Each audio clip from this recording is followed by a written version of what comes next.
अस्सलामुअलैकुम फ्रेंड्स, मैं हूं तस्कीन फ़ातिमा। आप देख रहे हो कुक मास्टर चैनल। आज मैं सिखाऊंगी पनीर पिज़्ज़ा कैसे बनाते हैं घर पे बहुत आसान तरीके से। तो चलिए रेसिपी स्टार्ट करते हैं। पनीर पिज़्ज़ा बनाने के लिए हमें इस तरीके से रेडीमेड बेस ले लेना है। उसको फोक की मदद से इस तरीके से थोड़ा होल कर देना है। पिज़्ज़ा सॉस 1 चम्मच ले लेना है। हाफ चम्मच यहाँ पर शेज़वान चटनी ले लेना है और उसको मिक्स करके इस तरीके से फैला लेना है। फिर एक एक पनीर का टुकड़ा लेना है, मतलब पीस कर करके रखे रहेंगे इस तरीके से हर तरफ से एक एक थोड़ा थोड़ा छोड़ छोड़ के लगा देना है। और फिर यहाँ पर स्वीट कॉर्न ले रहे हैं, इसको भी थोड़ा थोड़ा डाल देना है। और यहाँ पर ब्लैक पेपर ले रही हूँ, इसको भी हाफ चम्मच तक छिड़क देना है इस तरीके से। और थोड़ा सा नमक डाल देना है क्योंकि फीका ना लगे पनीर।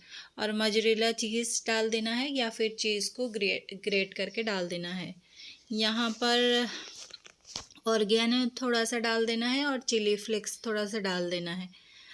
आपके बच्चों को सब्ज़ी पसंद है तो डालिए। हमारे बच्चे मना किए सब्ज़ी डालने के लिए, तो हम इस तरीके से बिना सब्ज़ी के बनाए। और पिज़्ज़ा में लगा देना है 15 मिनट के लिए। ओवन में रख देना है। 15 मिनट के बाद तैयार है। 3, 2, 1। तो चलिए देखते हैं किस तरीके से पिज़्ज़ा, मतलब बहुत जल्द बहुत टेस्टी पिज़्ज़ा बनकर तैयार है।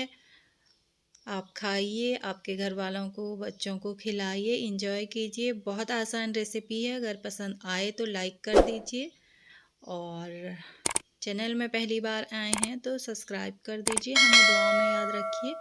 फिर मिलते हैं नई रेसिपी के साथ।